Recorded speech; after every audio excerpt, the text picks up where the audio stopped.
It's my great pleasure and honor to introduce Garuda Das. He's a disciple of Srila Prabhupada and a very well-known author and professor. He's a professor of religion and a formal inaugural director of the Asian Studies program at Christopher Newport University. He's a distinguished teaching and research fellow at the Meera and A.J. Shingal Center for Dharma Studies at the Graduate Theological Union, and he's in town teaching class at the GTU, Bhagavad Gita class for a week-long intensive there, and so we're very honored that he's come out to GTU to do that. He's regularly invited lecturer at the Smithsonian Institute as well at Washington, D.C., and was a lecturer at Duke University and later a visiting associate professor of Sanskrit at the University of Virginia. He did his graduate studies at the University of Chicago and Harvard University and earned his doctorate in comparative religion from Harvard University. He was a resident fellow at the Center for the Study of World Religions of Harvard University as well. Since 2007, Garuda Das, otherwise known as Dr. Schwag, his second personality of many, has given over 36 lectures at the Smithsonian Research Institution in Washington, D.C. as well, too. He's got two very well-known books and over 100 publications, one of which is Dance of Divine Love, which I believe we will be hearing from a little bit today, and also his well-renowned translation of Bhagavad Gita, which we've used extensively at GTU as well, which really conveys the emotional qualities of Krishna Bhakti in the Bhagavad Gita quite nicely, probably better than any other, certainly better than any other academic publication of the Bhagavad Gita to date. Also, his most recent book is A Living Theology of Krishna Bhakti, The Essential Teachings of A.C. Bhaktivedanta, which is written by Tamal Krishna Goswami, but Dr. Schwag has done the introduction and conclusion for that book. If you haven't read that one, it's certainly one of my favorite books, perhaps of all time. So let us please welcome Garuda Das. Thank you.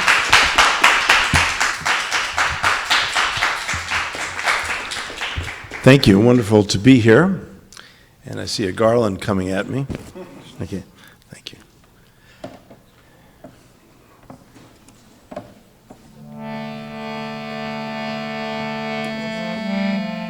Is it on? I don't know. It's on. It's okay. Oh, yeah, sure.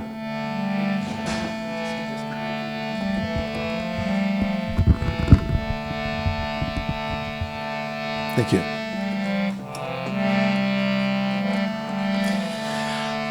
Jaya Radha Madhava Kunja Bihari Jaya Radha Madhava Kunja Bihari Jaya Radha Madhava Kunja Bihari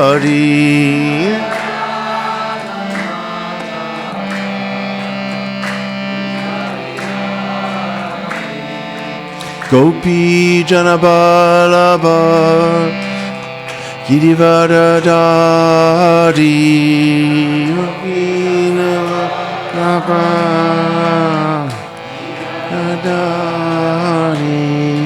Gopi Janabalaba Girivardhari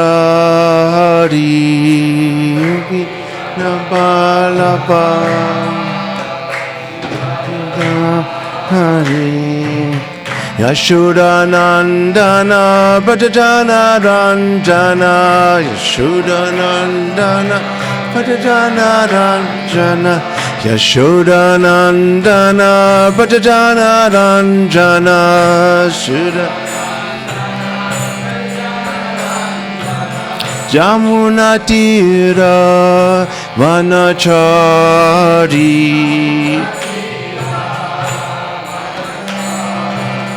Yamuna Tira Vanachari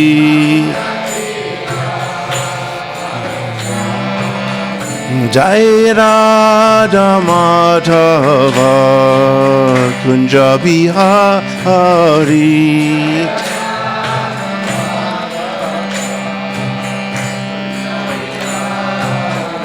Jai Radha Madhava Kunja Bihari.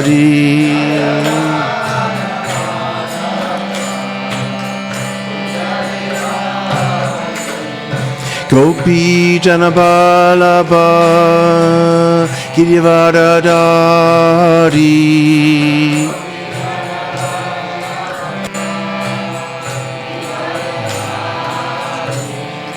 Gopi Janabalaba Girivardhari.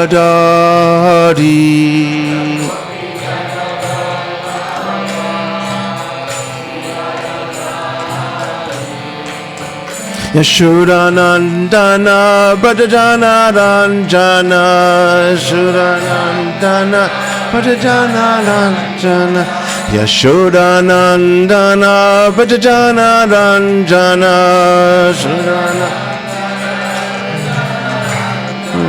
Yamuna Tira Vanachari Jamuna Tira Vanachari.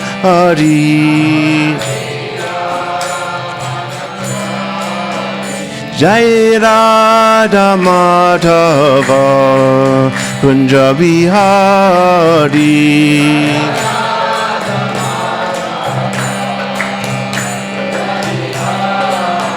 Jai Radha Madhava Kunja Bihari.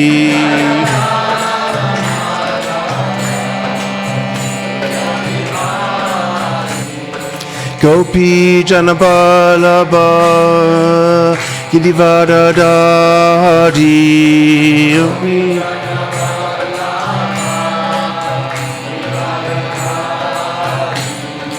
Gopi Janabalaba Girivardhari.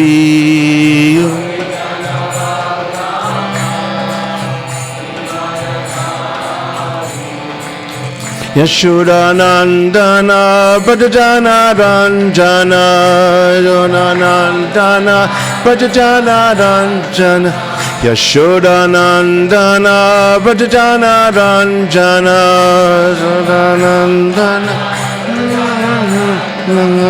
Yashodanandana Brajajana Ranjana Nandana Brajajana Ranjana Jamuna Tira Vanachari.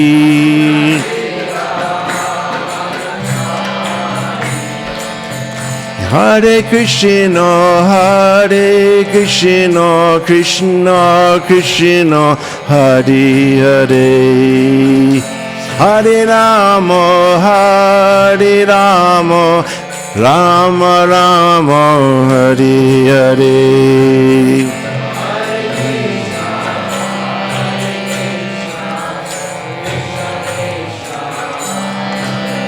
Calling out.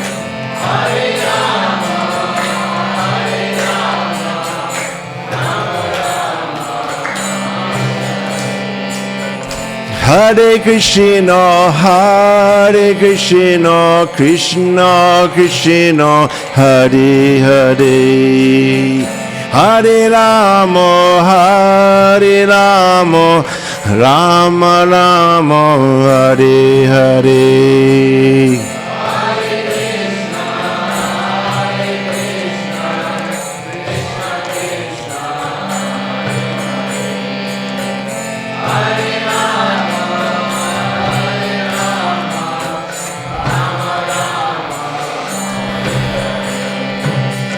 Hare Krishna, Hare Krishna, Krishna Krishna, Hare Hare. Hare Rama, Hare Rama, Rama Rama, Hare Hare.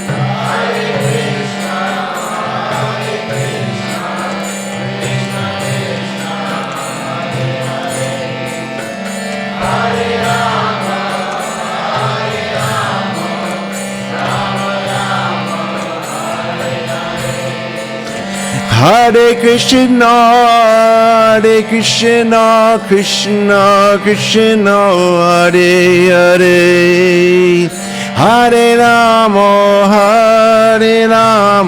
Rama Rama, Hare Hare.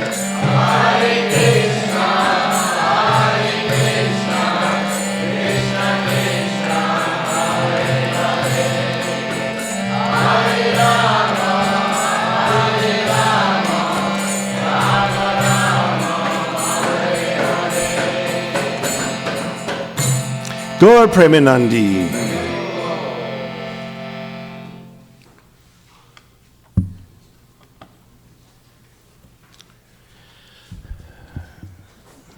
Maybe this can be removed, yeah. It's a big thing here. Great, thank you.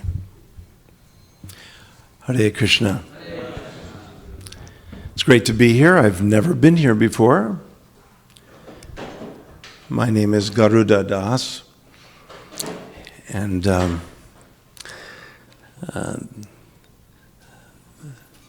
these deities are beautiful. The name for these deities? Radha Madan Mohan. Radha Madan Mohan. Yeah, one of the three principal deities of Vrindavan. We have an absolutely exquisite theological vision, one that understands Radha Madan Mohan, Radha Govinda, and Radha Gopinath, right? The three principles of Vrindavan. And each of these deities represent really the three primary exquisite attributes of what is supremely beautiful, Radha Madan Mohan, attracting us to what is supremely beautiful, Radha Govinda, what is supremely playful, and Radha Gopinath, what is supremely delightful. Just remember throughout your day that we worship the divine as the supremely beautiful, playful, and delightful. And really all beauty and all play and all delight comes from this source, these three principal deities of Vrindavan.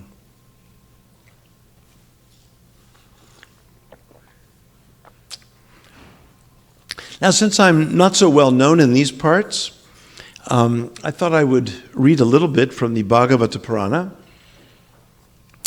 a text. When you get old, you have different sets of glasses for different things. I never used to wear glasses, but now I've got about 8 sets of some kind of different glasses. Yes, as one ages, the body begins to fade. The senses are not as performative. But that's a design such that we go more inward. We depend less on the outward. So it all works out. It all works out. You do much more seeing on the inside than seeing on the outside. Tasting on the inside rather than tasting on the outside. Experiencing on the inside than so much experiencing on the outside.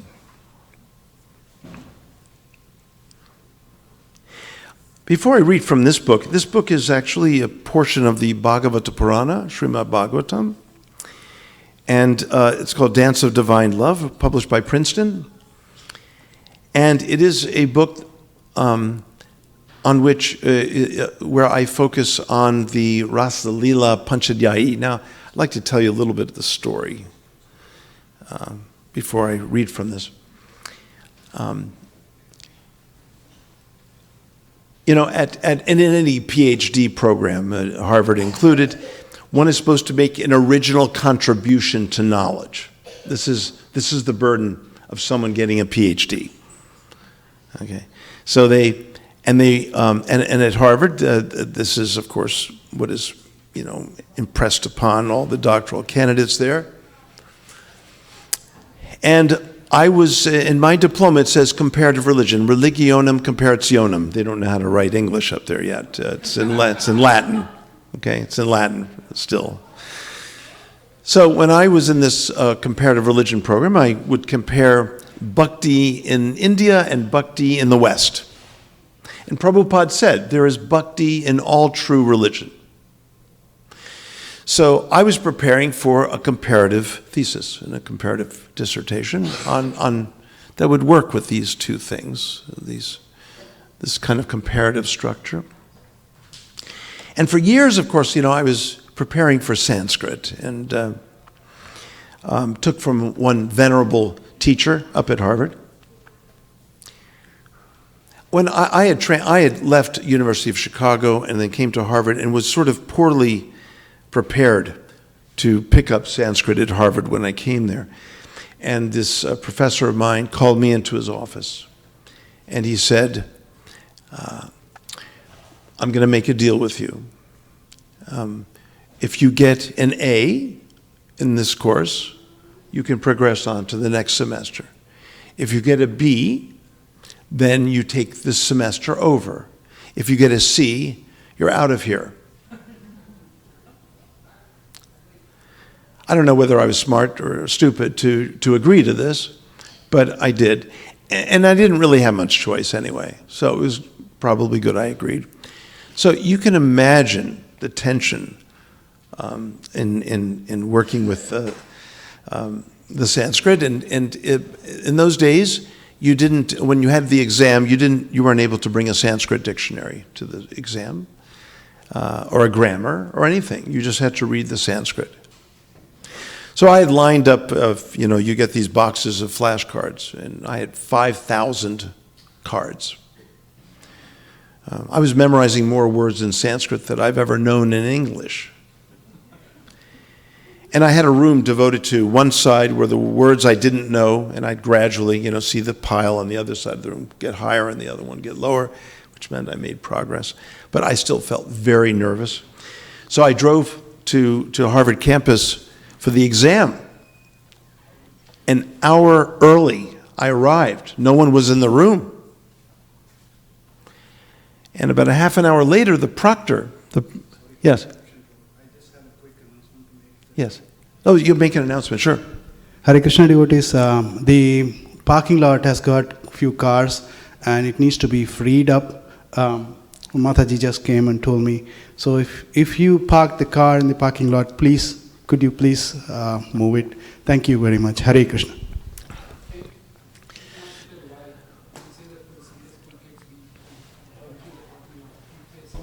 Yeah. Also for Sundays, we want to make sure that the parking lot is always free. So please do not park in Sundays in the parking lot. Thank you so much.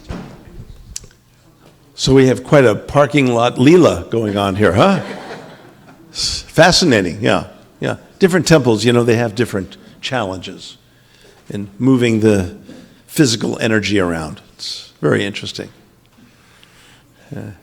I've seen this for 45 years now, and it's quite entertaining to me. Of course, I don't have any responsibilities, so that's also nice. Yeah, so I get to observe and sort of enjoy how hard devotees work to keep things coordinated. It's always nice. So there I am in this room in Harvard Yard. I was in one of the buildings there, and just without anyone there, and I'm just like nervous. I'm so nervous. I have to perform. I really have to get an A. And I just don't, this was really a turning point in my whole education. And I was remembering how I was the first devotee to go back to school to become educated on who we were, to become an authority on us. And no one else was doing this at the time. So, in fact, for years, no one else was doing it from then on. But I was just trying to, I think I brought a little stack of about 500 cards of words that I felt a little shaky on. I was looking at those, but I was so nervous, they were falling out of my hand. So I couldn't even see them anyway. So then the proctor for the exam comes in, who gets ready to divide up the exams, make sure everyone's seated, every other seat apart from one another. And she comes in and she goes, "Oh, good morning." And I said, "Good morning to you," kind of nervous, And she said, "Oh, what exam are you here for?" Because they would combine a couple of different courses. I said, "I'm here for the Sanskrit exam." She said, "Oh, Sanskrit. Sanskrit. You know, the only Sanskrit I know is Hare Krishna."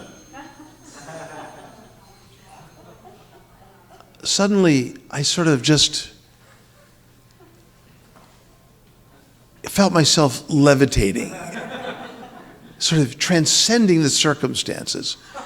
I'd sort of been reminded of why I'm doing anything in this crazy place. And I just felt such a calm come over me. I took the exam, walked out early, and got an A. So don't be impressed. I think I cheated because I think Krishna sort of kind of helped me with the answers to this exam. But they can't get you on that. It was a long journey. It was a long journey.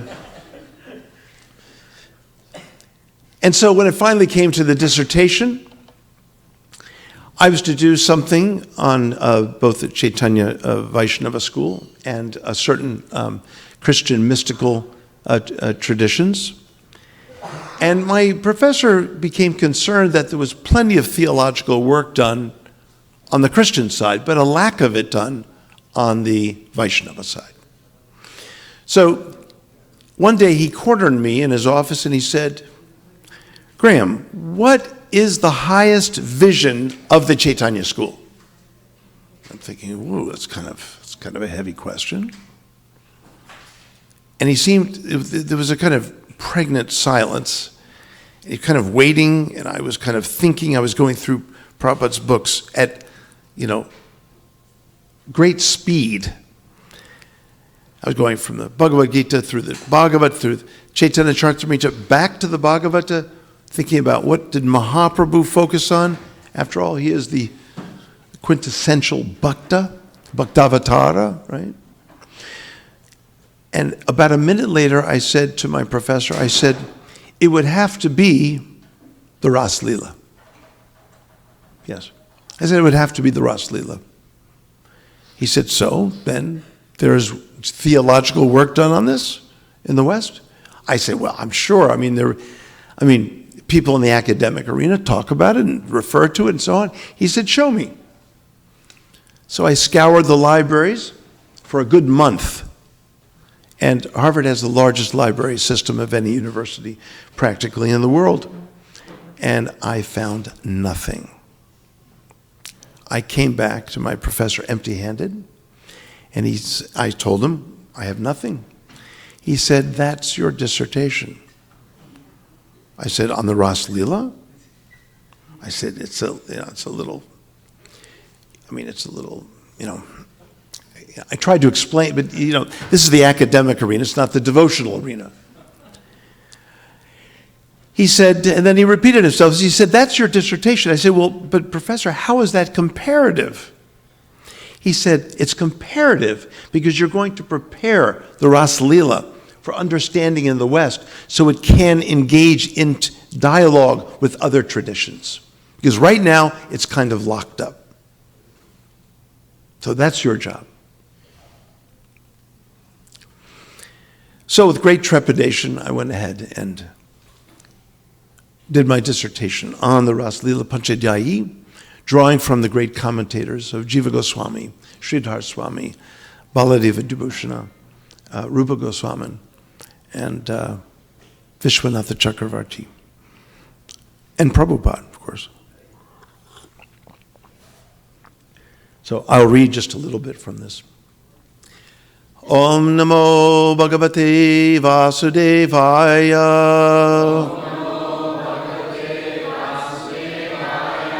Om Namo Bhagavate Vasudevaya.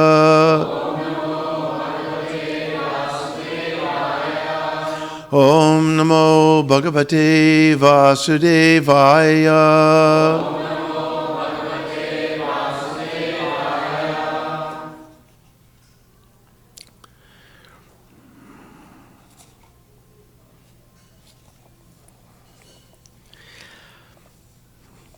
My Sanskrit professor at Harvard said that the 10th book, the Dashama Skanda of the Bhagavata Purana, and especially these chapters,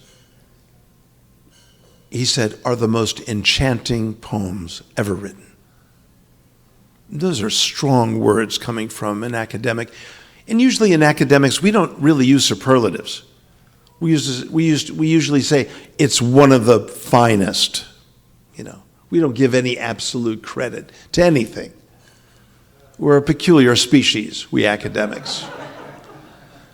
I don't want to denigrate my own kind, but we are a peculiar species. And we don't really do this. But here, Professor Ingalls, who knew many languages in the Middle East and South Asia, many languages, and he was a specialist in poetics, in Persian, Arabic, Hebrew, Tamil, Sanskrit, of course, and others of which I'm probably unaware. And he had that to say about the Rasa Panchadhyayi, the 5 chapters of the Ras Lila. And the first verse, as much great Sanskrit poetry and great literature in Sanskrit, tends to front load the piece of literature with a verse that has contained within it, in some sense, the whole of the text, just as an acorn contains an oak tree. It's a bija, actually. So the word acorn is a good term because it's a seed. So often the first verse is a kind of bija or seed verse. And I'd like to show you how that works here with the Rasa Panchadhyayi.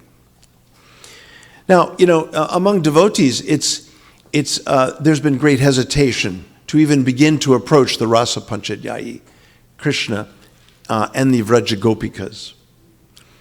But I find that really ironic because when we gaze upon the divine forms of Radha and Krishna, whether you know it or not, you are looking at the Rasa Panchadhyayi, you're looking at the Ras Mandala, you're looking at Krishna and the Vraja Gopikas.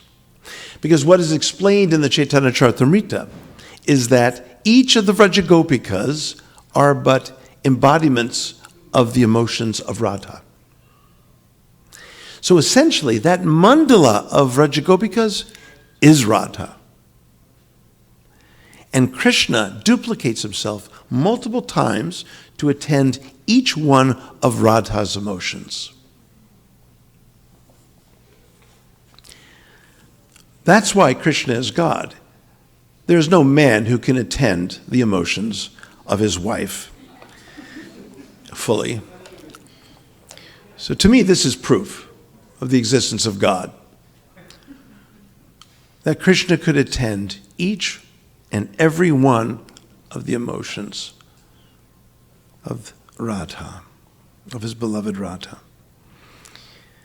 And then we are a tradition that worships not just Krishna and not just Radha, but we worship the love between them that overtakes them, that subsumes them, that consumes them and subsumes them. And the embodiment of that love that completely takes over both of them is in the person of Mahaprabhu Chaitanya. So this is a perfect altar where we really have the tremendous principles here of the Chaitanya school.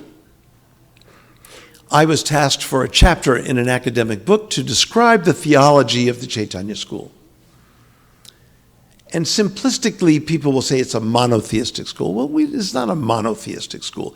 This invokes, when you say monotheism, you're invoking the Abrahamic traditions.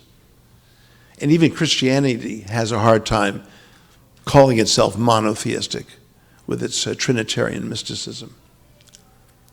So I had to come up with a nice, neat title.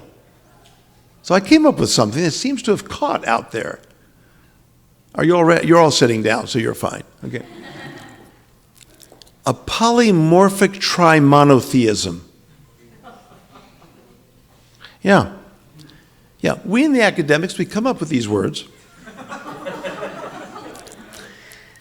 But they are meant to discern what is particular about this phenomenon. So polymorphic, many forms of the one deity in three parts. Now you have these three parts very clearly embodied right here before us, which I am absolutely delighting in. Because most of the time, we have the separate altars, right? Gaurnitai, Radha Krishna, and maybe Sitaram, Lakshman, Hanuman, or Jagannath, Baladev, Subhadra, and so on. But right here, the focal point is wonderful. You have Radha and Krishna and Chaitanya. Everything is right there.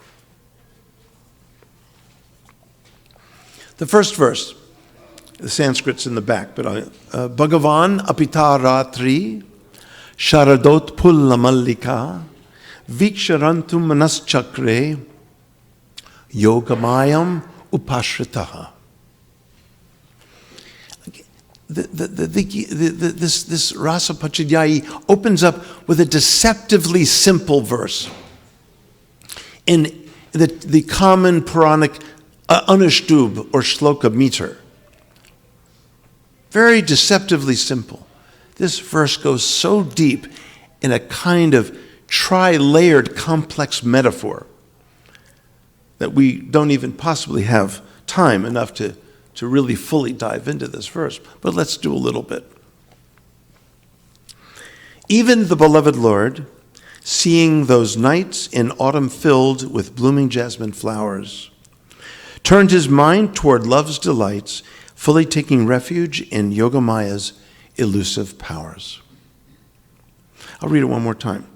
Even the beloved Lord, seeing those nights in autumn filled with blooming jasmine flowers, turned his mind toward love's delights, fully taking refuge in Yogamaya's elusive powers.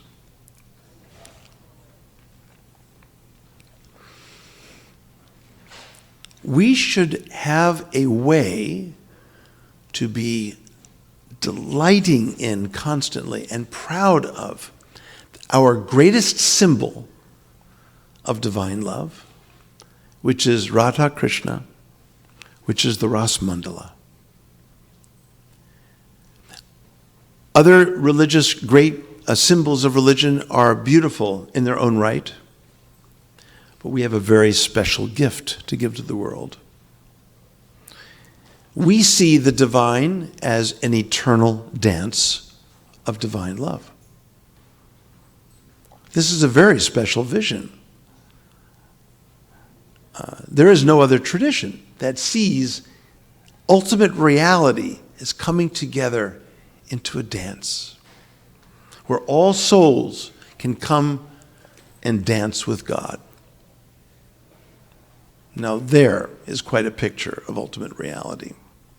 Krishna is, of course, known for his position of, and this is the only Bharatanatyam. I'm not going to dance for you, don't worry. I know that would make a lot of you very nervous, but I was taught by a Bharatanatyam dancer to go like this.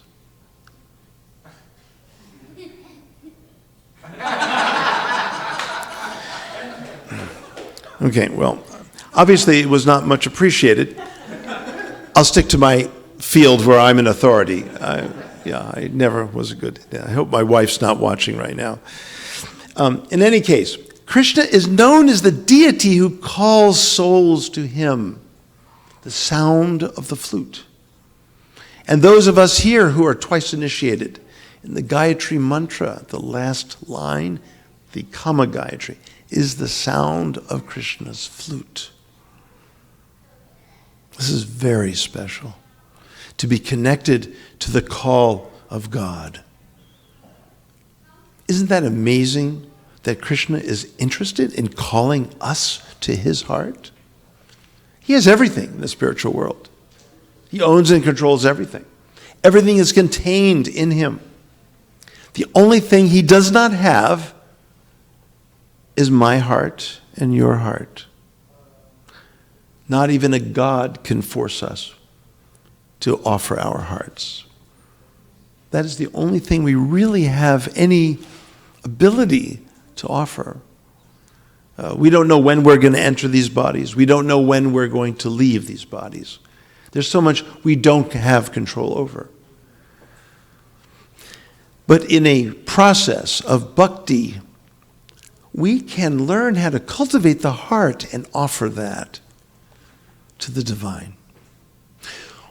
While Bhagavan I translate as the one who embraces all portions of reality through his Brahman, Paramatman, and Vishwarupa manifestations. He is already embracing us. Krishna says, I am the seed-giving father, and Brahman is the womb. Chapter 14, verse 3 in the Gita. He's embracing us just like a womb. He's protecting us. He's allowing the embryonic hearts that we all have to grow and to be birthed in bhakti. This is the practice of Krishna bhakti, is to grow a heart, a bigger heart. And the irony is, we grow these hearts, we become so filled with love and compassion, and so filled with the beauty of the divine, that we can then forget about ourselves and just serve humanity and serve divinity. This is our process. I think it's a very beautiful, beautiful process. Even the beloved Lord, seeing those nights in autumn filled with blooming jasmine flowers, turned his mind toward love's delights, fully taking refuge in Yogamaya's elusive powers. Bhagavan Sri Krishna saw those autumn nights lit up by the moon, the full moon, which is the next verse. Tato Raja Kukubakarar Mukam Pratyavalimpan Arunina Shantamai Sachashaninam Udagachchacho Marjan Priya Priyaya Ivadirgatarshana. Beautiful, beautiful flowing Sanskrit verse. Then the moon, king among the stars, arose, spreading soothing reddish rays over the face of the eastern horizon, dispelling the sorrow from those who looked on, as a lover caresses his beloved's blushed face, consoling her after long separation.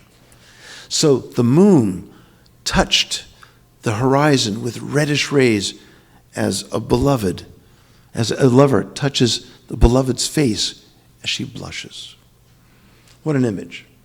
What a beautiful poetic image. Going back to the first verse, Krishna, seeing this forest with night blooming jasmine in the autumn, was moved to play the flute and to call souls. First of all, jasmine does not bloom in autumn. This is one thing that is key to letting us know that something extraordinary is happening here. Nor does it bloom at night. Something peculiar is happening here. In this first verse, we have the principle of the beloved Lord, immediately, Bhagavan api, Bhagavan. We have the principle also of the paradisal scenery of Braja. And we have the key coordinator of divine Leela as Yogamaya, the great goddess, Yogamaya. She's the producer and director. California's famous for the movie industry, right? It's further down south, isn't it? Yeah, down to the lower part of California, right? LA, thank you. Yeah. Yeah. We have a very knowledgeable sadhu here in the front seat. So, Yogamaya, Krishna has a director for his leelas, his movies, his dramas, his divine acts. That is Yogamaya, the goddess Yogamaya. I need to tell you right off the bat here that there are many instances throughout the whole Bhagavata Purana in which Maya or Yogamaya is engaged by Krishna. The only instance in which Krishna is said to take full refuge in Yogamaya is here in this one verse. There are hundreds of mentions of Yogamaya throughout the Bhagavata Purana. And the only time Krishna takes full refuge in Yogamaya is right here. This also tells us something very extraordinary is happening here. So those three principles, the beloved Lord, the paradisial scenery, and Yogamaya, the producer, the director of the Leela, the arranger of the Leela. So Krishna can forget about himself. Just as Krishna wants us to forget about ourselves in the offering of our hearts. He wants to forget about himself when he offers his heart to us. But there's someone glaringly missing in this verse. The Vrajagopikas. The main voice of the Ras Leela. In fact, there is no place in the whole of the Bhagavata where the prominence of the feminine voice is so intense as in this five chapters. Well, they're here metaphorically. When Krishna sees the dark forest night and the trees decorated with jasmine flowers, and the forest is called, and there are many words in Sanskrit for a night. And in this case, the feminine gender for night and the word ratra is used as ratri. And it turns out that that's the Vedic goddess of the night, which is a metaphor for the Vrajagopikas, who are themselves night blooming goddesses, blooming out of their homes when they shouldn't be, blooming out of their homes at night with the sound of Krishna's flute, precipitated by the sound of Krishna's flute, who calls for the Vrajagopikas. So they are here. And just as Malika, jasmine flowers, are not supposed to bloom in the autumn or bloom at night, neither are the gopis. They're also not supposed to leave their homes at night and blossom into the forest. So this verse right here establishes how Krishna is moved toward love, turned his mind toward love's delights. Vishwanatha Chakravarti says that this great Ras Leela is the Sarva Leela Chudamani, the crown jewel of all divine acts.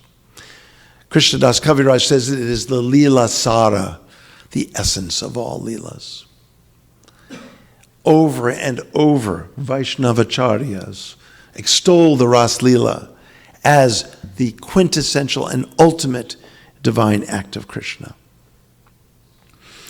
And even in Braj Leelas, the rasa performances, the Leelas, the different Leela performances, pilgrimage dramas that go on in Vrindavan, they always begin with a performance of the Ras Mandala, and they end with the Ras Mandala. And in between, they'll take one of the great Vraj Leelas and perform it, but always begin with it and end with it. In the month of Kartik, the full moon in the beginning of the month is the great day of the Ras Leela commencement, and the end, the full moon, again, is the Ras Mandala. I conclude this book by stating that the Maha Mantra is in effect the sonic replication of the Ras Mandala.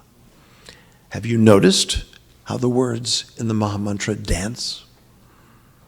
If you haven't noticed that yet, just be aware that you will find out. You will experience the words in the Maha Mantra dancing.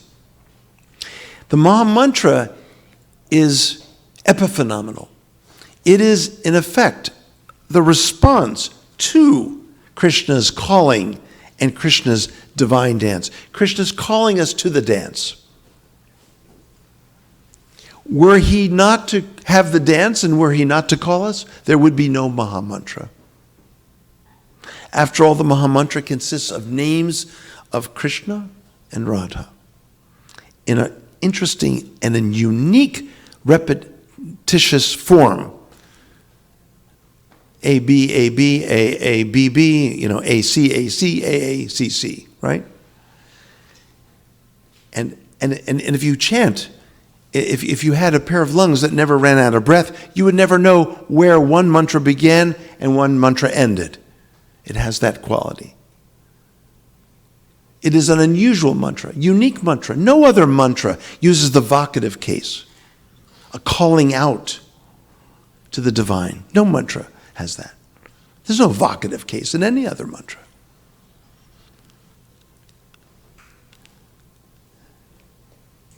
The Maha Mantra, kirtan. The word, the verb root kirt means two essential things verbally. It means on the one hand to call out, acknowledging Krishna's absence from us, and to praise, acknowledging Krishna's imminent presence before us. We are a tradition that acknowledges the centrality of love in our practice. That is our focus. That is our focal point. And what is love if it isn't always desiring greater closeness? We always want to be closer to the beloved, even in human relationships. Someone you love, you don't say, yeah, I love you, yeah. No, I love you and I want to know you more, right? Whether it be a friendship or spousal love or children, I want to know you more. Love is not something that just sits. It's always desiring greater closeness, closerness, if we could even say that. So this is our tradition. Let us not be bashful about this great dance into which we are all to go. Prabhupada says in several places throughout the books that we are to go to the divine world and join the dance. Join the dance. Love itself is a divine dance. We can see it between Radha and Krishna. And then it takes the form of Mahaprabhu in his great dancing. We have a wonderful tradition. There's so much more I could say, but I'm going to leave some time for comments and questions. Is that all right? Who's my boss here? I don't have a boss here? Oh, good. I could really take advantage of that. We have class till 5, so you can... Till 5? Yes. That's an hour from now. Yes. Oh, well, let's party. I mean, let's dance. Let's dance with Shravanam Kirtanam. That itself is a dance. Shravanam Kirtanam, dialogue is a dance. Our whole tradition is based on dancing. And have you noticed in Kirtan, we tend to do a little dancing. A little bit, anyway, yeah. Our hearts dance with other hearts before the divine. As I was saying, I'll just wind this up and open up for any comments and additions, questions, comments of any kind, really. But that the Maha Mantra is the epiphenomenal response to the calling of Krishna to us. And I would like to point out that Krishna here is playing the flute. That's sort of obvious, right? But you know what's not so obvious? What's not so obvious is why is he even playing the flute? Normally he plays the flute to call Radha. When Radha comes, he puts down the flute. There's no need for the flute when Radha comes. But notice that they're not even looking at each other. At whom are they looking? At us. And why are they looking at us? Because they what? Yes, exactly. Whose the boy is this? This is a very knowledgeable boy right here. Yes, they want our love. They're calling us. They're beckoning us. Notice that they're doing it together. Krishna then, when Radha came to Krishna, he put down the flute. But then they said, let us call everyone else to our hearts. Then he picks up his flute again. So they're calling us together. That's our whole philosophy. I mean, as far as I'm concerned, the rest is commentary. There is nothing as important as that. It's as simple as Krishna is calling us. He's already embracing us, but he wants us more. Remember? Closer. Closeness. It's never enough. Love is insatiable. Divine love is insatiable. It's beyond perfection. It's imperfection. Not in the sense of flawed, but in the grammatical sense. Imperfect tense means it began in the past and will go on forever in the present. Imperfect tense. So we have just yet to appreciate how Krishna is calling us all the time through everything. Doesn't matter what job you have, what situation you have in life, we have to listen for the call. The Maha Mantra is the return response, the return embrace. And eventually when we chant the Maha Mantra, we are in effect enacting the Ras Mandala around our hearts, where Krishna resides.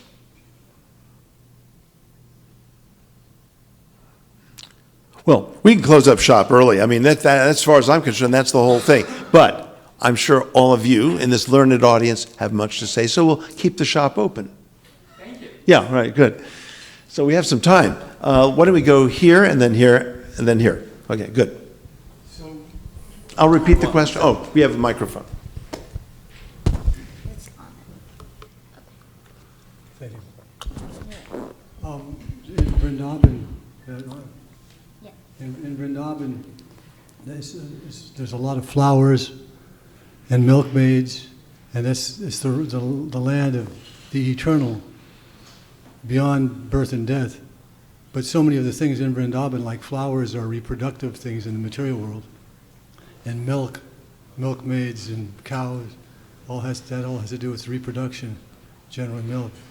So I realize that the material world is a reflection of the spiritual world, but how is it that those things would be in Vrindavan, since they appear, at least to our vision, to be, based upon rebirth and reproduction? Does that question make sense? Yes, good question. When we develop a vision of the Leelas, when we read Krishna's Leelas and we're reading descriptions of the spiritual world, we're really taking in metonymic information. So, for example, Krishna's complexion.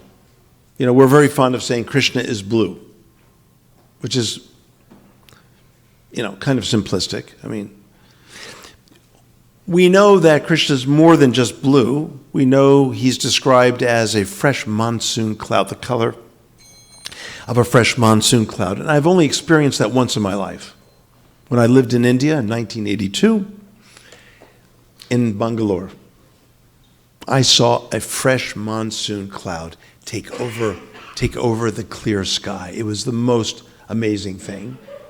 I saw Krishna, what is described as Krishna's complexion. But even that is not adequate, as rich a color as that was.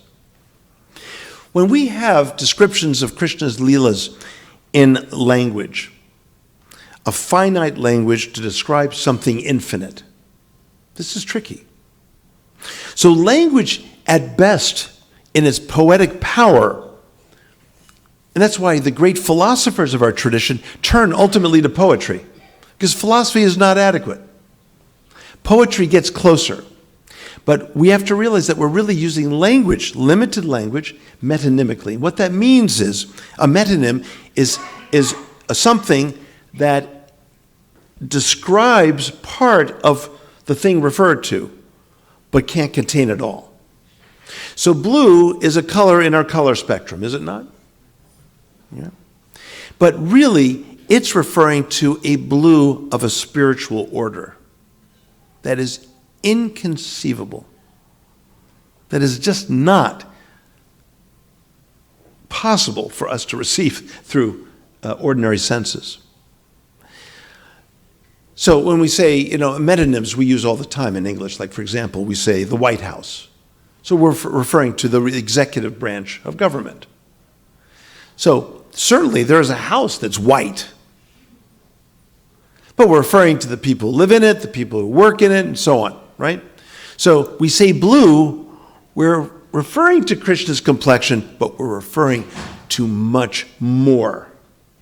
You always have to know that whenever we make any assertion about Krishna, that we are using metonymic language.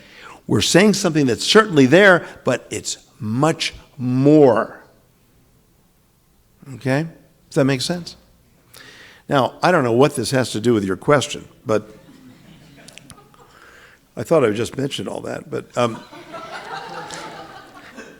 I think it has something to do with your question, in the sense that you say that, what we have here, the cows, and they're reproduced, they're procreated creatures, right? Right? This was your question, right? So how is that there in the spiritual world if they're kind of here? Is that sort of...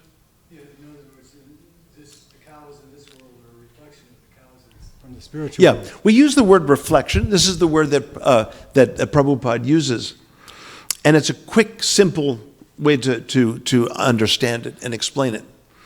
But yes, let's just put it this way. In a kind of Platonic sense, we wouldn't have cows here if we didn't have cows there. It's not that we have cows here and Krishna's sort of lacking cows there. No, it's the other way around. We are the ones lacking cows here, and Krishna's got plenty of cows there. And these are spiritual. These are cows of Chit Shakti. These are spiritual cows. These are all part of the stage of Leela. Yoga Maya's arrangement is to put cows on the stage of Raj Leela. So these are very, very, these are cows that never get old, that keep milking. These are cows that are so loved by Krishna. These are cows from whom he took milk and butter and so on.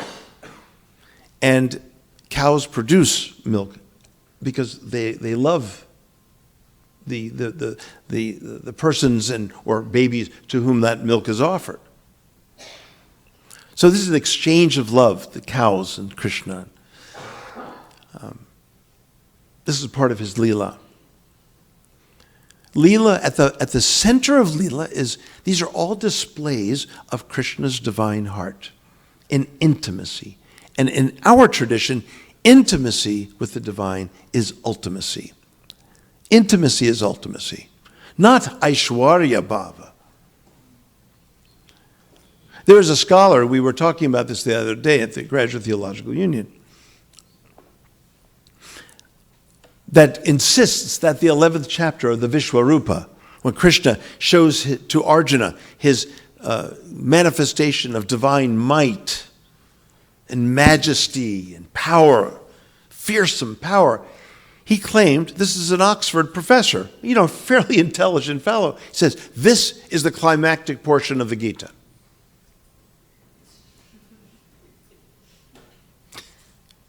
Where do you begin, really? Where do you begin? He completely misses, in some sense, the whole message of the Gita, which is itself Krishna engaged in a calling.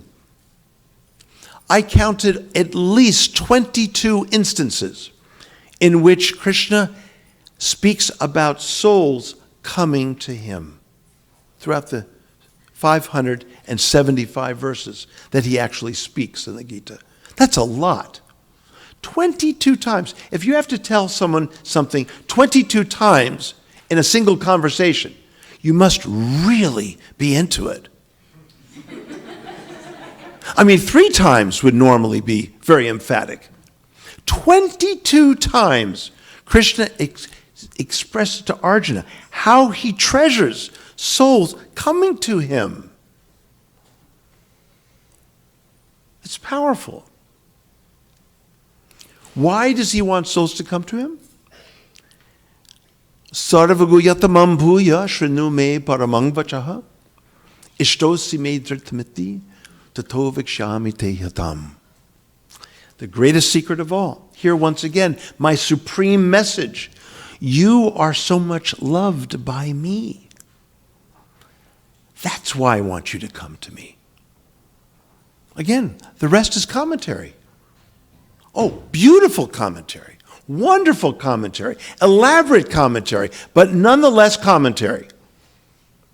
The whole point is Krishna is longing and yearning for our hearts while he's already embracing us. And he's waiting an eternity for us to turn to him. The rest is commentary. Beautiful commentary, but just as an extraordinarily valuable picture has a frame. If you've ever been to an art gallery, like we have in D.C., Washington, National Art Gallery, when you look at a Monet or a Rembrandt, the frames are magnificent. The frame for this central theological picture is extraordinary. And that's the commentary. What do you think? Is that all right? I mean, will that do for today? Okay, fine. Okay, good. Next. Yeah. Hare Krishna Prabhu, thank you for wonderful class so far. And So reading far, for- yeah. We are waiting for You more. don't know what's going to happen later. No, it's good. It's good. You've been around, obviously. We are for a while. waiting for you to continue more. You mentioned about the Ras Leela as the ultimate, our ultimate realization of our theology. But then we also, and that's union, love and union. And you were also mentioning that how Krishna wants us to come closer. But then we see from Chaitanya Mahaprabhu's pastimes that there is a lot of significance given to Vipralambha, love and separation. Mm-hmm. So how do we reconcile and understand this? I'd really like you to explain. We don't know. So we could go on to midnight, right? No problem? I Okay, will be okay. there. Yeah. Okay. I'll abridge it. I'll abridge my response. Now, I understand, my old friend Vaisheshikaji, this is where he resides most of the time, is that correct? Well, he was sure to arrange his schedule to be out of town when I got here, but I really would have liked to have seen him, and we're old friends. And he's sort of the sort of chief inspirer of book distribution. Isn't that right? Would you say that was the correct way to understand his seva? In book distribution, I mean, now, when they used to send me out on book distribution, they only did it when they had forgot what happened in the time before. Because I would be out all day, and I would very proudly and very enthusiastically come back to the temple after distributing 2 Bhagavad Gitas, and where I sat and talked with each of the persons for several hours. Now, I thought this was a great accomplishment. But back in those days, quantity was more important than quality. And I suppose that's why I became a professor, because that there is a license to speak for hours about a book.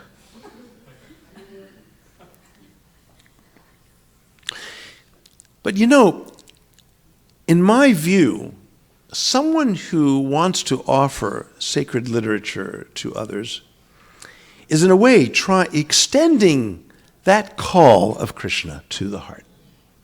This is really what to give the gift of a book, of sacred literature, something so precious to us, to another, is an extension of that divine flute. Now, you can ask Vaisheshika-ji when he gets back if that's correct. I won't be here. So if he doesn't like what I've said, that really doesn't matter to me. I won't be here. But I think he would agree with me that really to offer such sacred literature to another soul is a special transaction, an extension of Krishna's attractiveness, coming through you, the giver of that gift. And it's perfectly fine if it's refused, because frankly, we've been refusing it for eons. Just because we happen to be giving it now doesn't mean we were never refusing it. So if anyone should be understanding of that, just look back at your past and previous lives so we can understand the refusal and expect it. But how miraculous it is when it's not refused. How miraculous it is if the attractiveness of Krishna's flute call can come so powerfully through you that it will take over their tendency to refuse and to really have a heart-to-heart connection with that person. This doesn't really answer your question either, does it? But what you're talking about is vipralamba seva, or service, or experiencing the excruciating absence of Krishna. Now, when we talk about viraha is another word for it. And viraha, if you take apart the word, it means feeling alone and feeling alone and feeling far away from the beloved. We say most of the time separation. But really, there are times when Krishna is right in front of Radha and she'll have a meltdown because she feels that Krishna is so far away from her. And he's standing right there. It has nothing to do with physical distance. It has to do with the heart. It has to do with closeness. And when there's a desire to be so close, then one feels separation because I cannot be close enough. So they work together. Achintya Beda Abeda Tattva. The philosophical formula reflects the experiential bhakti, the experience in bhakti. The more we feel dialectically the presence of God and the absence of God, the more each one synergistically intensifies the other. The closer I feel to God, the more closer, if I can say, the more closeness I want to have with God. And that just makes me feel further away from God. So ironically, the closer I am to God, the further away I feel from God. And this goes back and forth in this dialectic and becomes so intense that we have the likes of Mahaprabhu, who has meltdowns all the time. So much so that his body was even unrecognizable by the fishermen. Pulls him out of the water. What's this? What is this? I do not recognize it. It's some sort of weird fish? No.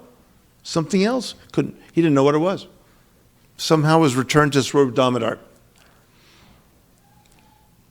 Ultimately, for the bhakta, divine love becomes so intense and so uncontainable that, frankly, it bursts out of the body. Death becomes like a, thank goodness.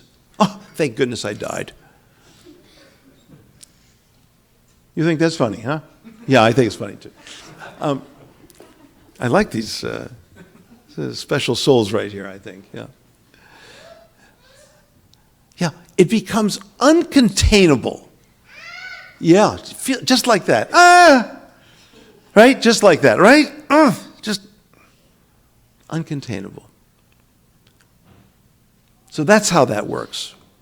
That vipralamba seva and sambhoga, or yoga and viyoga. Yeah, Krishna viraha.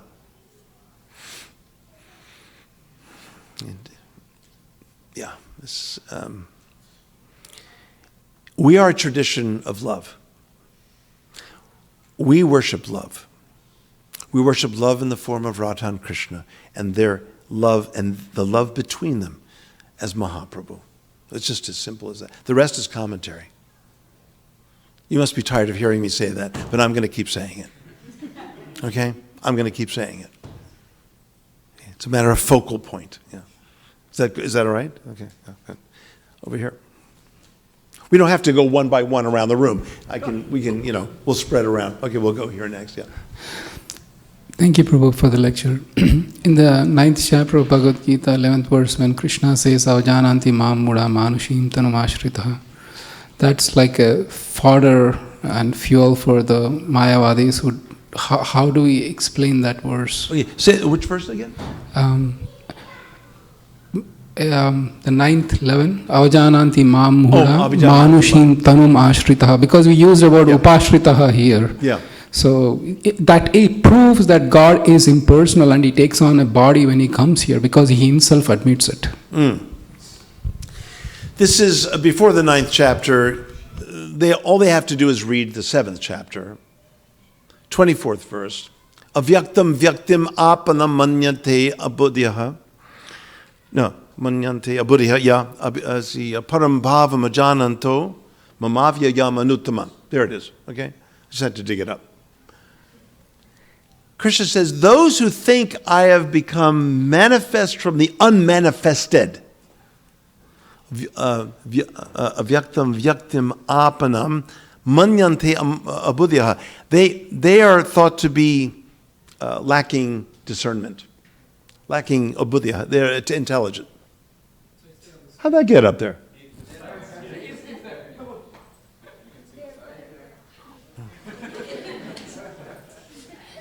Well, I can't see that. There's the reflections are on that. Yeah, was that done intentionally?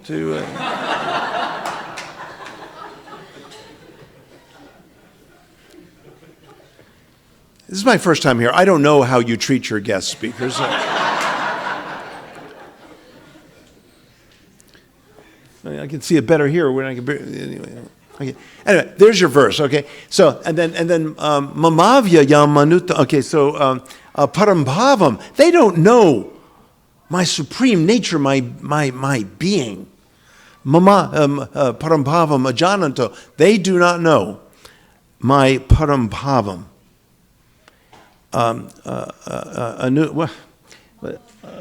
Mamavya yamanuttama. Right. Mamavya, which is imperishable.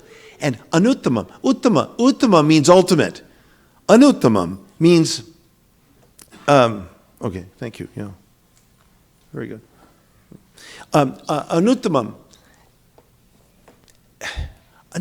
means exquisitely ultimate.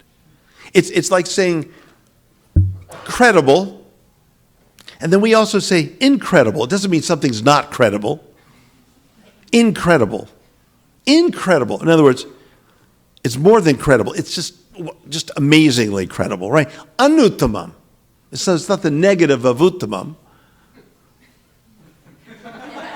Okay? Although, again, some people may have motive to translate it that way. The people about whom you were speaking. But really, this verse dismantles the idea of a kind of polymorphic monism, the idea that from the one come, the many deities and so on and so forth, and they all kind of merge back into one.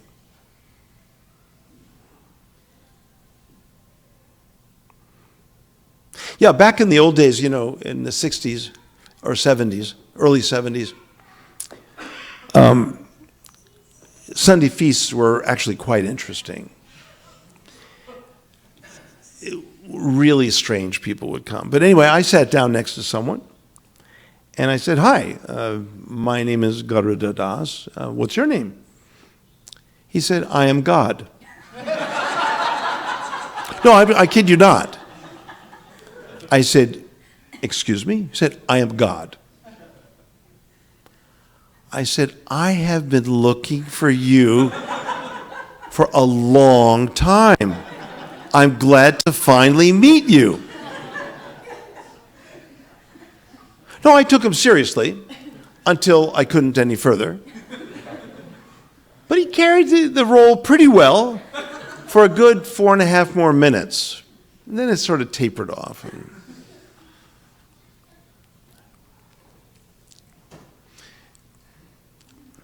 I mean, all kinds of people used to come to the temple back in those days. Now, a very learned audience comes. It's a very learned audience. It's nice. We don't have too many people coming to the temple declaring themselves to be God anymore. So that's nice. But you know, it's our task to extend this loving nature of divinity. This is our task. And to find it among one another. Machita magata prana bodhayanta parasparam. I see people mouthing this verse. Everyone knows it, right? Katyantascha mam nityam tushyanticha ramanticha. This is such a beautiful formula. It has 4 steps. 4 steps. First, let us go deep within. Connect with divinity as far as you can go. Machita, focus on the divine within. Even give everything that you have, your life breath, even. Let that go to the divine. Then, bodhyanta parasparam, then we can enlighten one another. To the extent that we go in, is to the extent that we can go between.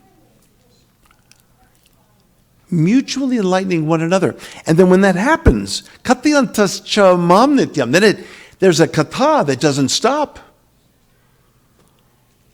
It can go on forever. That's why I asked if you had till midnight. Katyantascha mam nityam. Nityam is short. I mean, midnight is short of nityam. It short shrifts or truncates nityam forever, constantly. And then what happens? Tushyanticha ramanticha. One is so satiated, so deeply satisfied, and enraptured, just totally enraptured. Ramanticha. It's a beautiful, beautiful verse. And it's a formula. First we go inside, then we go between. And this is Sangha. This is true Sangha. And this is the most important principle of all principles, because within Sangha, we can find out about chanting. Within Sangha, we can reside in a place like Mathura. We can find Mathura in the first place. Within Sangha, we can honor and serve the Bhagavata. Within Sangha, we can worship the deity in Tulsi. All of this is dependent on Sangha. Connection with another bhakta's heart. This is our process. It's about connecting with the divine love call of Krishna through other bhaktas. The rest is commentary. The rest is commentary. I told you I was going to repeat this. So I am doing what I said I would do. The rest is commentary. Thank you. Yeah. Question you had or comment? There's a microphone crawling across the room there. Okay, good.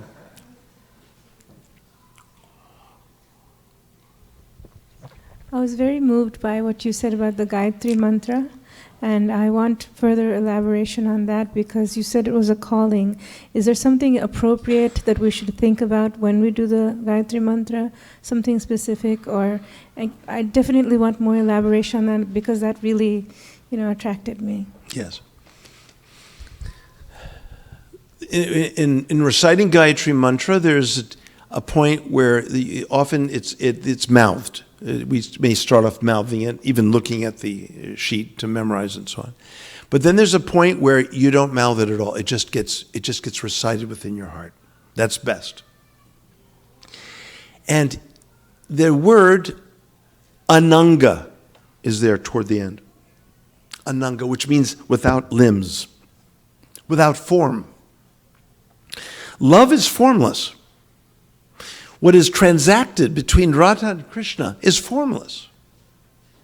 But then it takes a form of Mahaprabhu. So when we contemplate love, It is something that subsumes us. Put it in yogic terms,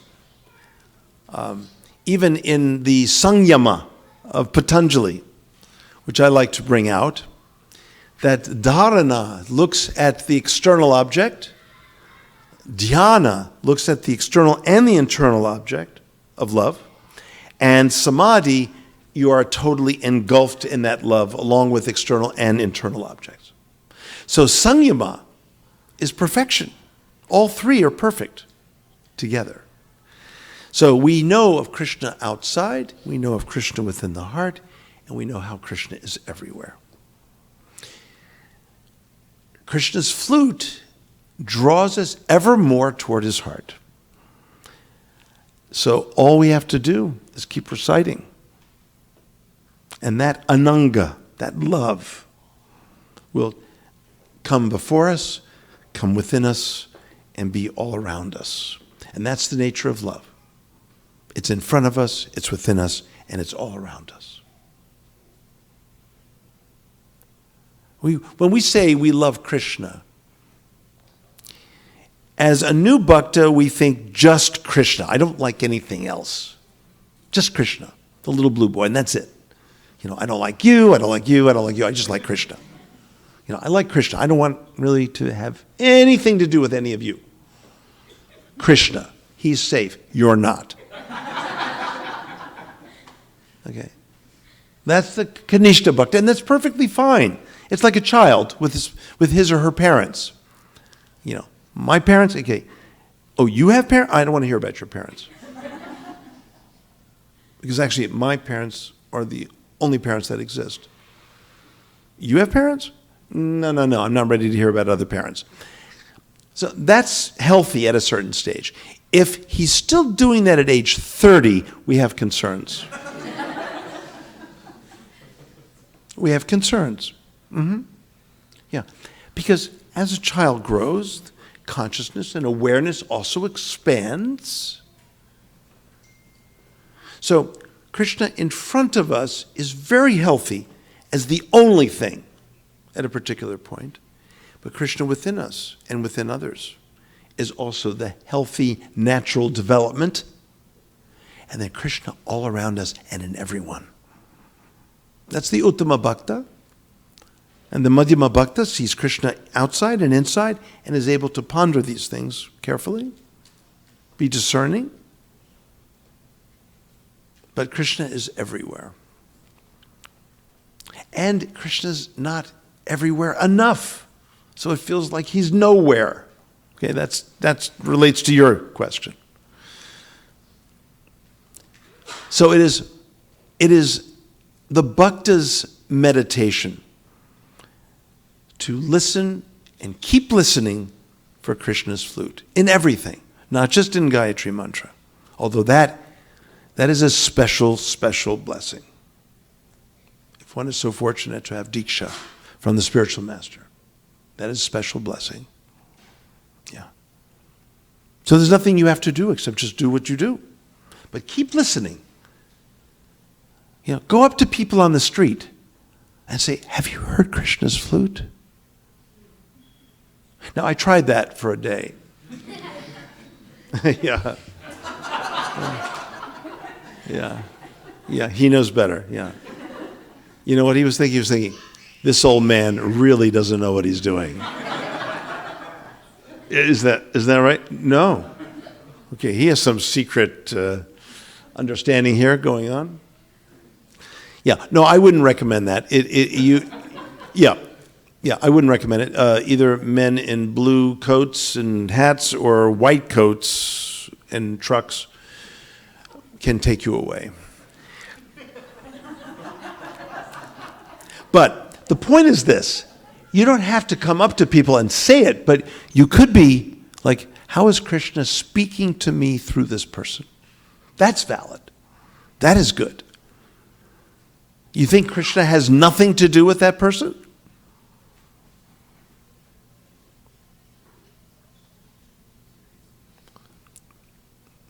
It's all about the shravanam, right? Hearing. Just keep hearing.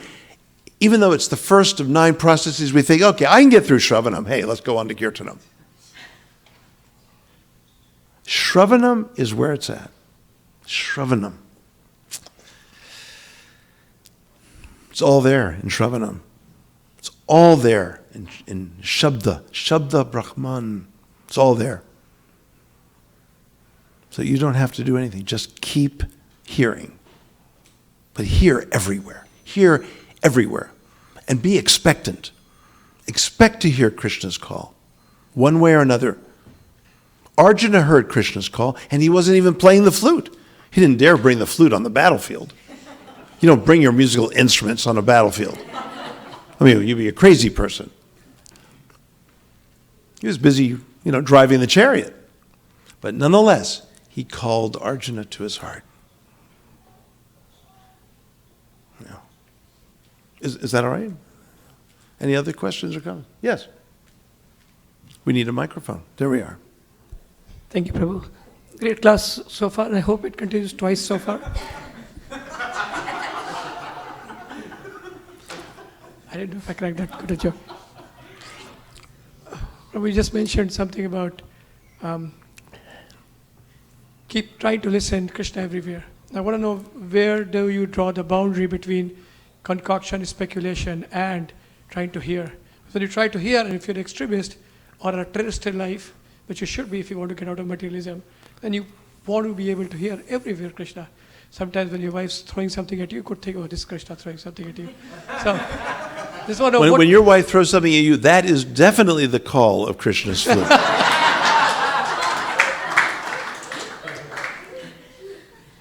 Yes. So we have to draw I a am line. sorry to say.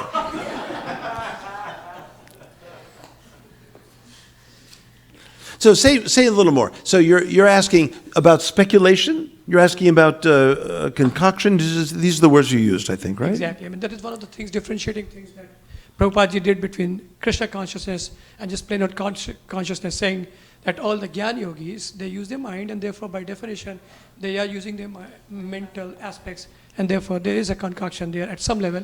So it cannot take you all the way. It can take you to the second last step, basically. That's what he's trying to get. So I just want to know, where do you draw that line, saying, am I doing some concoction over here, or is it like really something to do with Krishna? Or if you just fake it and then it ultimately turns out true. So, So are you speaking about concoction either philosophically or concoction emotionally, or something not genuine or authentic? Counterfeit bhakti? I mean, what are we talking about here? well, when you go and meet someone, right, and they Yeah. obviously have an interaction, two people interact, and when they interact, you would hear something from them, and based on that, you would try to fit Krishna into that picture, right? I mean, it could be the IRS calling you saying you owe taxes, and they say, oh, wow, there must be some Krishna somewhere.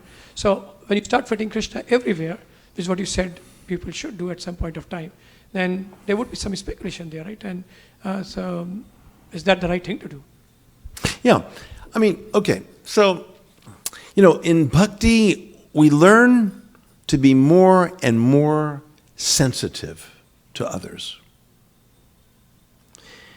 Now, we have these 4 regulative principles. I've been in California now for about a week or so. And I can promise all of you that I have not been gambling while I've been here,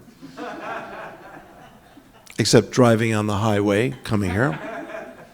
But I have not been gambling. I haven't been chasing women. Okay? I have not been eating some gourmet flesh foods. And I have not been taking any intoxication. I promise you this. Okay? While I've been here in California. But I saw someone, and I didn't like the way he was behaving. So I killed him.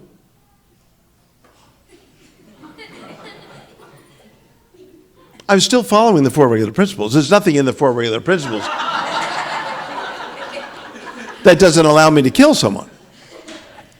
Again, let me repeat. I was not getting intoxicated. I was not eating meat. I was not gambling, right?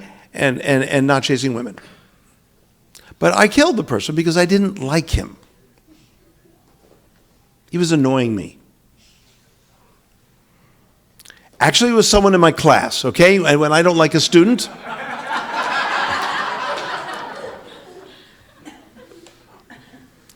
You see, the four regulative principles are not the be-all and end-all of our ethical system. This is what I'm trying to say.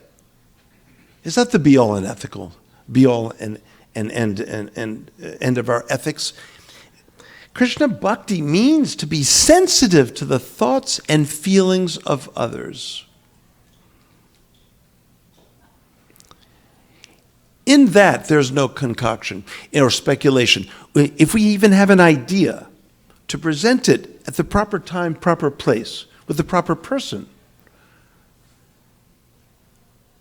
and to check it out. We have one another in Sangha. So this is the place to try these things, to explore these things. And maybe I'm not quite on and I can be adjusted by a realized friend of mine or something like that. But in general, we are here to be sensitive to the thoughts and feelings of others and even other living beings. To be sensitive to animal life, right?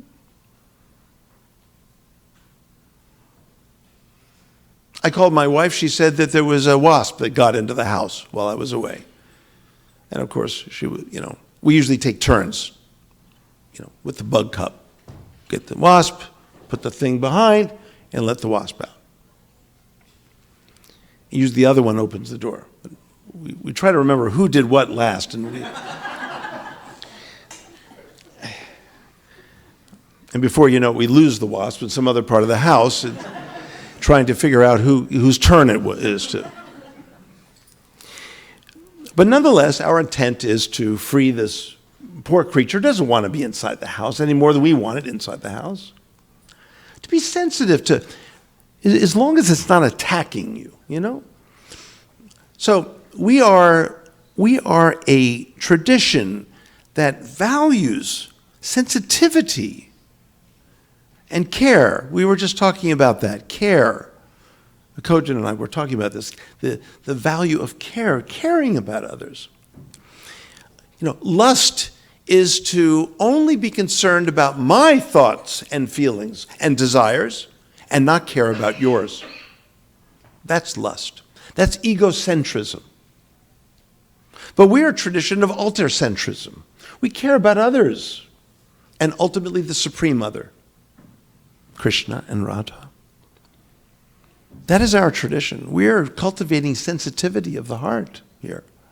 And within that domain, I don't think we ever have to fear disingenuine types of thinking or feeling. As long as that's probably my mother. Tell her I'll call her back later. She'll track me down, and she's not even alive anymore. But she knows how to get to me. Yeah, I know how she does that. In any case, but that's how it's all about Sangha, really. It's all about Sangha, the value of Sangha. Is that okay? Almost. Almost? I see. Not quite. It's okay like what, 80%? Yeah, I don't know about the zero there, but more or less. I see. Oh, push me for a little further then. Okay. So let me try to put a practical example. Okay, Let's good. say I'm driving down 101, a California highway. Yeah, awful place, yeah. I've been on 101, yeah. So sincerely yours, you put it so rightly. Yeah. And I'm taking an exit and I'm coming to your lecture, and then there's someone who cuts me, and then I realize, Vachika Prabhu told me I have to forgive him. So I immediately say, I forgive you. And I say, but you need to get off me. I forgive you. Please get off. I forgive you. Hong Kong. I forgive you. There must be Krishna inside it. Oh, Krishna. Oh, wow, Krishna. Oh, please. I did my japa. No, I did not do my japa today. That's why it's coming troubling me. Krishna. So what I'm saying is, I can keep getting Krishna over and over and over again. And I just told you about 5 seconds. There's still 24 hours in a day. So to what extent do you think Krishna should be part of everything that you see around you? And I'm not even trying to behave like Uttamadhikari. I just read it in a book. So can you do that again?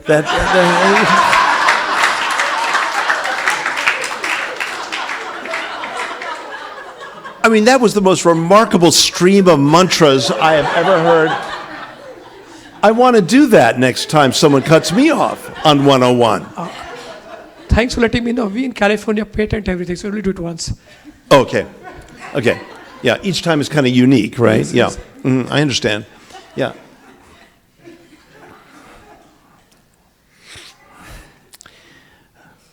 I mean, I think you've got all the answers there. That beautiful mantra there that you displayed for all of us. But, I always like to say that throughout through all of our imperfect circumstances, there is perfection to be had. There is something that is to be learned, something that is to be gained. Be grateful that, he didn't drive you off the road, for one thing. I mean, treacherous things happen on the road, as we know. It is jolting, right? It is like, but just be happy you're alive and that you could be alive to make it to, of course, my lecture, which is well worth living for.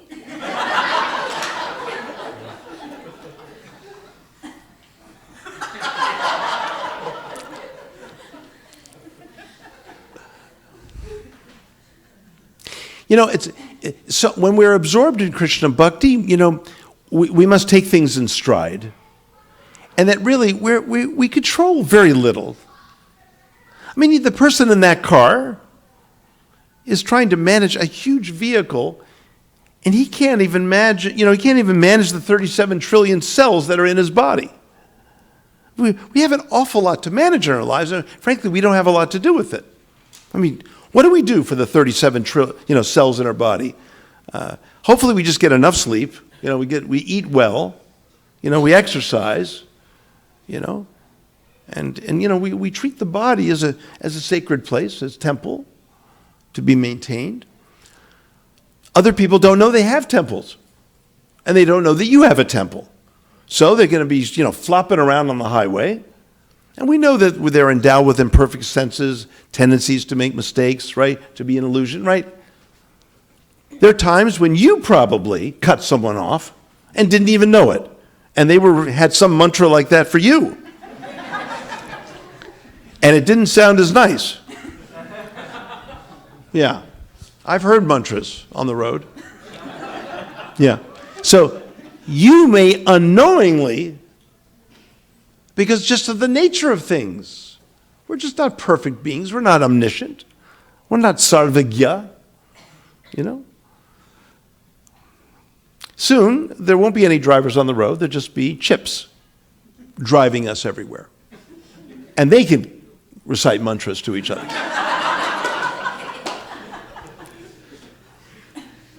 Is that all right? It's fantastic. Okay. You got two zeros back there, sir. Okay, very good. Okay, good. Thank you. And I did not know someone's watching me when I cut someone, so thank you to let me know. Okay, very good. Very good. So let's get this young man right here. Let's see what he has to say. Did you actually kill someone?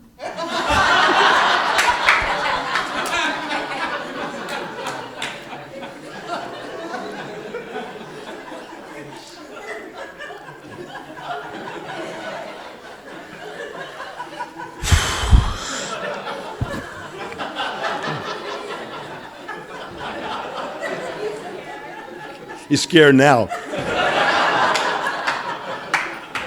Until he gets the answer for that, this young man's not going to get near me.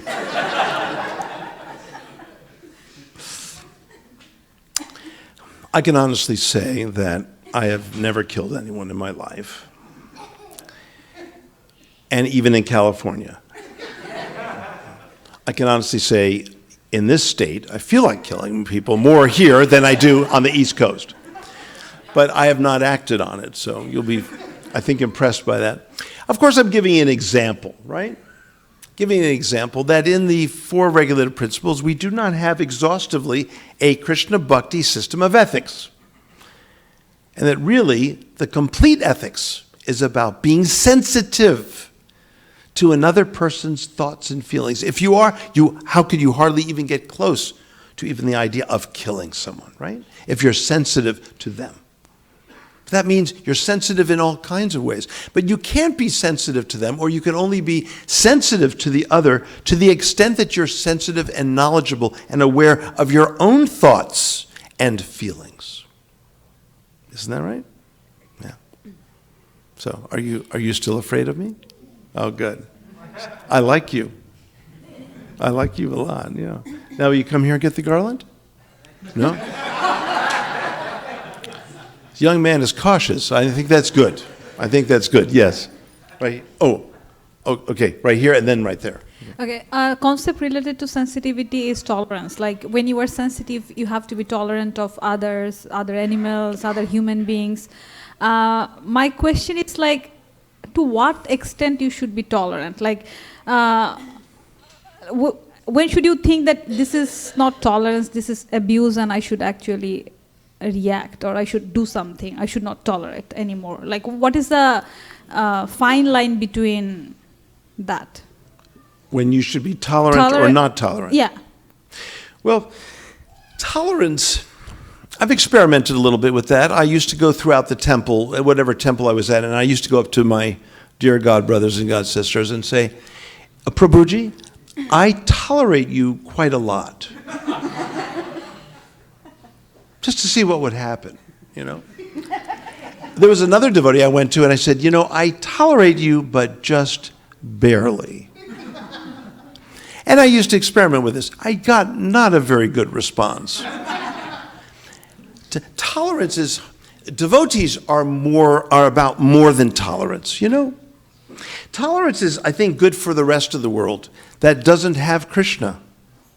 They can't see, persons who cannot see the divine presence within the hearts of others. Tolerance is then perhaps their path. But we are more about connecting sweetly and lovingly and caringly. So if there's an instance in which someone is doing harm or is destructive, then it's not that we should tolerate them, but that we should do something about it, and in that way express care and concern. But really, I don't see a place for intolerance for a devotee. Maybe in the beginning we're intolerant. Maybe, you know, like I said, I only want to talk to Krishna. I only love Krishna. I don't love the rest of you. So in that way, we're not tolerant, you know, at a beginning stage. But as we advance and as we cultivate the heart, as the heart softens, there's no question of intolerance. There's compassion, you know, there's sympathy. Does that make sense, or am I being unreasonable here? No. Is it okay? Okay. So we're you know, in my field we talk about religious tolerance. And, you know, people don't just like to be tolerated. I mean, I went up to one of my good friends recently and I said, you know, I tolerate you all the time. This is not a favorable thing. No one likes to be tolerated. Even though it's a positive in English, it has a negative connotation. There are all kinds of things I hate about you, but you know what? I tolerate it. I mean, this is just not a bhakta, you know? So it's not about, we're a tradition of love. We're a tradition of love. And when someone is hurting and doing intolerable things, then we try to immediately help them. Do whatever we can. You shouldn't let anyone hurt you. But we should always try to serve them in their condition of pain and hurt, maybe rage even. Yeah. And there is a lot of that in this world. There is. Yeah. Is that okay? Yeah. Good. Thank you so much, Prabhu, for the wonderful lecture. I had a question about when we go out on book distribution.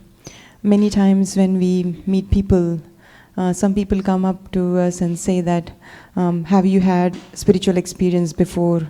And they keep saying that, you know, I got an instruction, I had a dream, I have this, I have that. And sometimes maybe they're genuine because I am not at that level. I won't be able to see what they're experiencing. But how do you react and how do you connect with those people and genuinely so that they appreciate? So someone may express to you that they have had a vision of God or feel that they've been guided by the divine, and you're trying to offer them some sacred literature, why wouldn't you say that you have been guided by this calling of the divine to give him or her a book? I mean, that's why you're out there, because you feel guided to do this. We're all guided in our different sevas, right? I mean, you could really freak them out and say, well, Krishna told me to give you this book.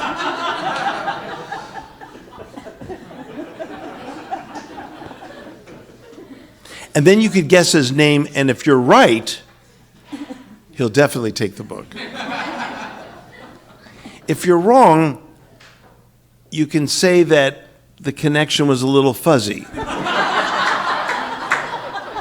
Okay? So there are different comeback responses, and I think Vaisheshika would be more qualified to tell you what. Yeah. No, but seriously, I mean, we need to give others the benefit of the doubt. They say something, take it seriously. I even took seriously the person who told me he was God. I mean, I gave him a good 3-4 minutes before I kicked him out of the temple. No, I didn't kick him out of the temple. See, this young man really has some kind of image of me. It's just, I'm really concerned about it. I'm really a nice guy, really. I don't know what to do about this, but anyway. Always take persons at their word and begin there. And inquire more. I inquired enough with God that he realized that, well, okay, maybe he is not the God. We settled for he is a God, but not the God. So we got as far as a demigod, which I could accept. He was kind of nice, like a demigod.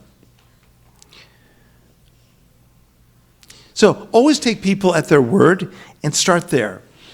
And make sure, and this is one of the best advice the best advice I can give to new professors in teaching. Always teach what you love. Share with others what you love so much.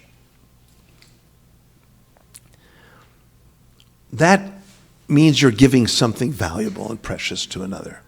This will hold another's attention. But if it's just a business transaction, I'm sure Vaisheshika does not promote the idea, let's get out there, we're doing business, get your minimum amount. I'm sure he doesn't do that. I know, he's a soft-hearted person himself. So it's about being sensitive, really. About being sensitive. Tuning into another. Get out of the way of understanding, you're the person in front of you. We can do this in Krishna Bhakti. It's a valuable achievement incidental to the cultivation of the heart, which is our primary focus. Yeah. Is that okay? Is that good? Yeah. Thank you. Yes. So, Prabhupada says sometimes that the Gyanis have the Sat realization of the Lord, and the Yogis have the Sat and Chit realization of the Lord, and the devotees have the Sat, Chit and Ananda Vigraha realization of the Lord.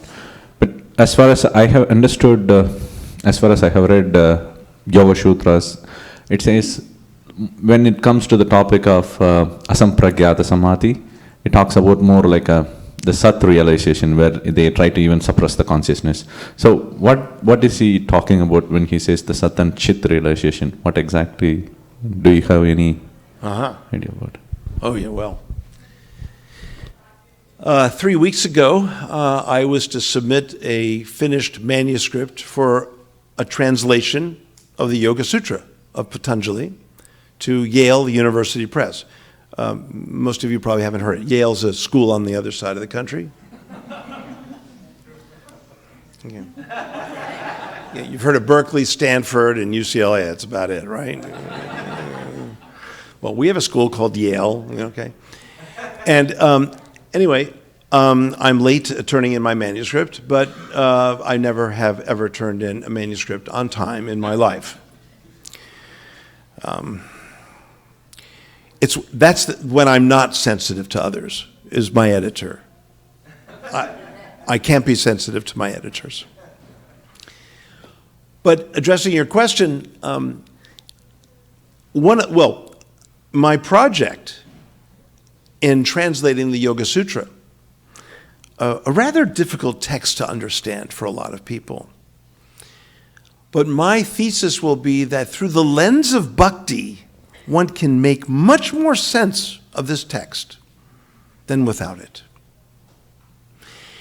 And if we examine the different stages, it's one thing to look at the ashtanga, the limbs of yoga and so on, but there's another thing to look at the stages of sabija samadhi or savikalpa or sampragyata samadhi,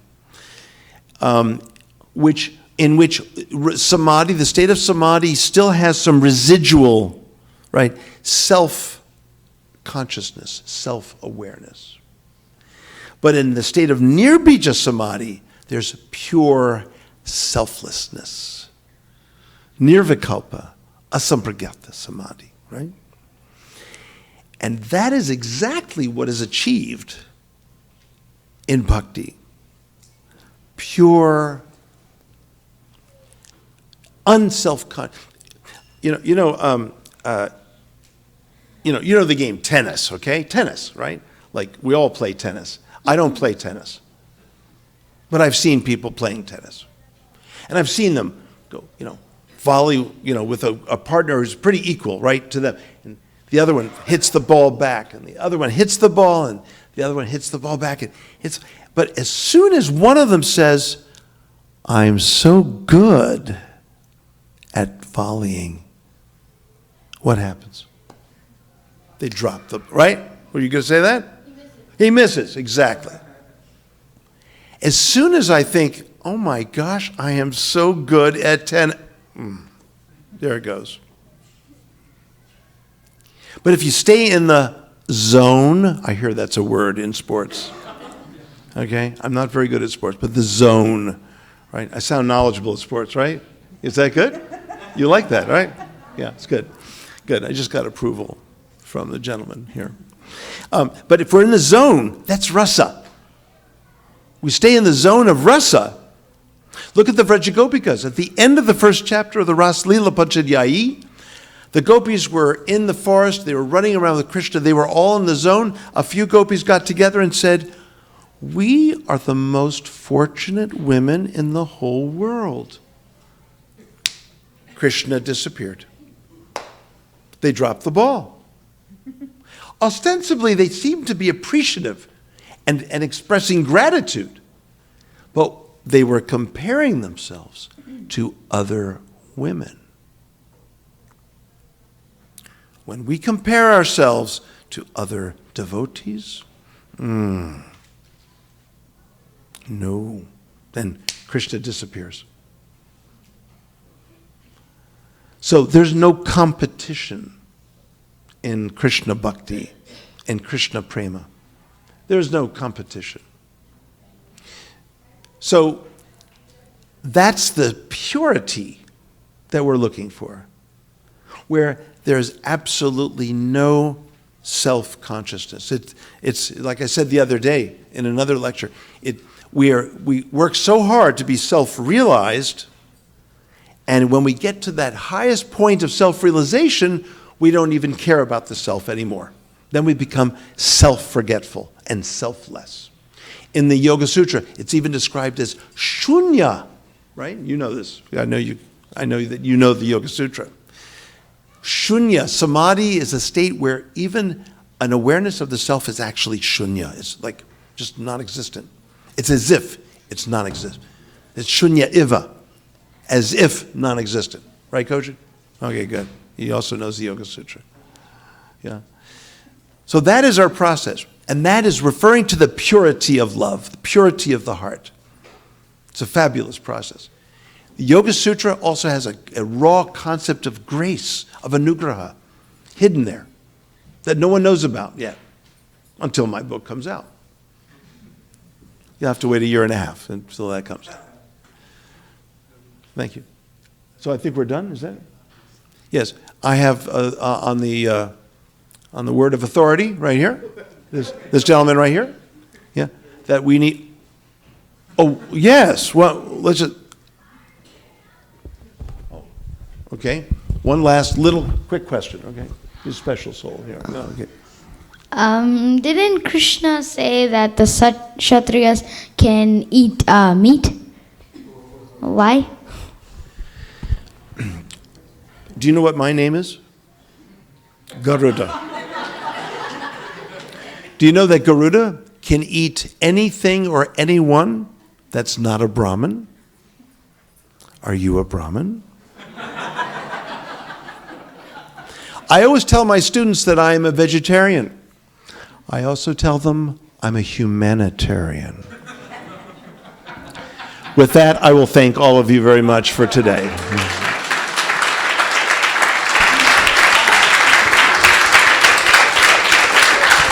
Garuda Prabhu, thank you so much for...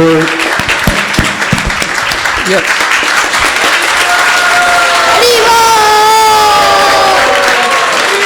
Thank you.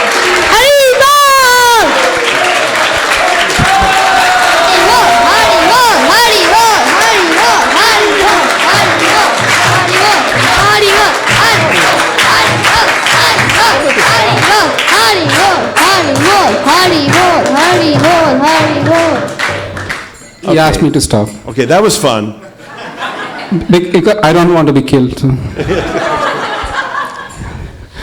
Garuda Prabhu, thank you so very much for coming. This is your maiden visit to ISV.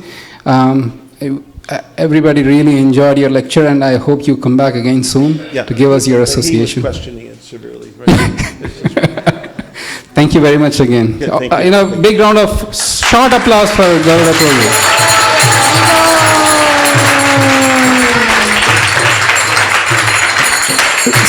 So the next part is if we can gather our asanas and then just put it back